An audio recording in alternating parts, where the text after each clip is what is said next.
नमस्कार खाद्यप्रेमीनो, आज आपण बघूया कैरीचा मेथंबा कसा करायचा आहे ते।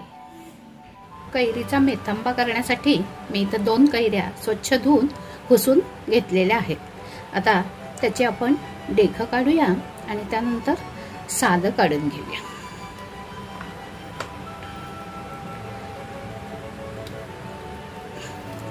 मी ह्या तोतापुरी कैऱ्या घेतलेल्या आहेत। ह्या थोड्या आंबट कमी असतात म्हणून ह्या वापरायच्या।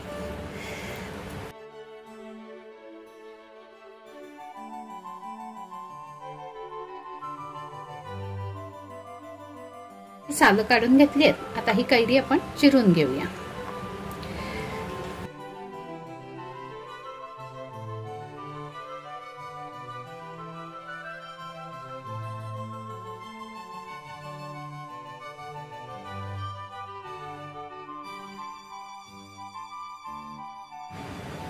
मेथंबा करण्यासाठी मी इथे एक पॅन घेतला, त्यामध्ये आता तेल घालूया। एक पळी भरून मी तेल घातलंय। तेल गरम झालंय, त्यामध्ये 1 चमचा मोहरी घालते। मोहरी थोडीशी तडतडली की त्यामध्ये 1 चमचा मेथी दाणे घालते।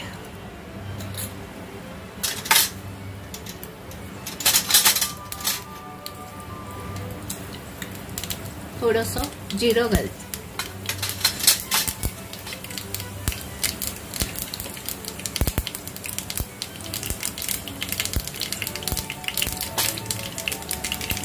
थोडासा हिंग घालते। मेथी दाणे तांबूस झाले की ह्यामध्ये कैरीच्या केलेल्या फोडी घालते।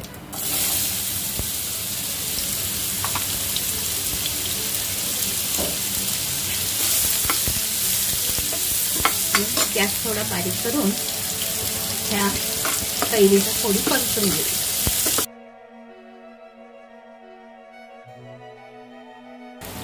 आता यामध्ये 1 चमचाभर हळद घाल आणि 1 चमचा छोटा चमचा भरून लाल तिखट घाल।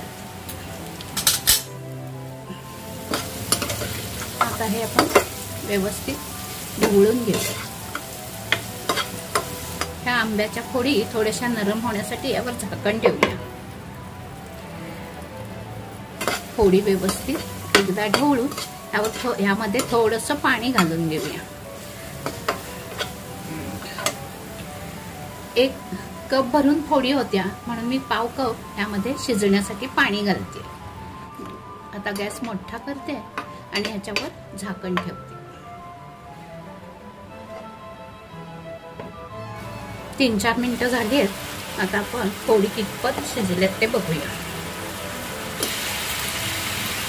फोडी शिजलेले आहेत। आता यामध्ये मीठ आणि गूळ हा फोडी 1 कप, हा कप भरून फोडी कैरीच्या होत्या म्हणून मी अर्धा कप गूळ घेतलेला आहे, तो यामध्ये घालते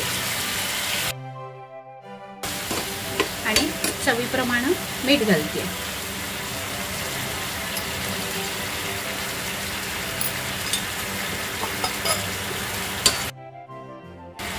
हा मेथंबा आपण वर्षभर लोणच्यासारखा करून ठेवू शकत नाही, कारण हा टिकत नाही। त्यामध्ये आपण पाणी घातलेलं असतं कैरी शिजण्यासाठी म्हणून। तर हा 8-15 दिवस फ्रीज मध्ये ठेवून आपण कैरीचे जोपर्यंत सीझन चालू आहे तोपर्यंत हा मेथंबा आपण करून खाऊ शकतो। आता ह्यावर थोडा वेळ झाकण ठेवूया आणि व्यवस्थित शिजला की आपण गॅस बंद करूया। साधारण 5 मिनिटं झालेली आहेत आणि आपण बघूया कैरीच्या फोडी व्यवस्थित शिजल्यात। गुळाचा आपण पाक होऊन द्यायचा नाहीये आणि व्यवस्थित गुळ पण विरघळलेला आहे आणि आपला मेथंबा तयार झालाय। आता आपण गॅस बंद करूया। आपला हा गरमागरम मेथंबा तयार आहे। हा मेथंबाचा व्हिडिओ जर आपल्याला आवडला असेल तर लाईक करा, शेअर करा आणि आमच्या अन्नपूर्णा स्वाद 2020 या चॅनलला सबस्क्राईब करा। धन्यवाद।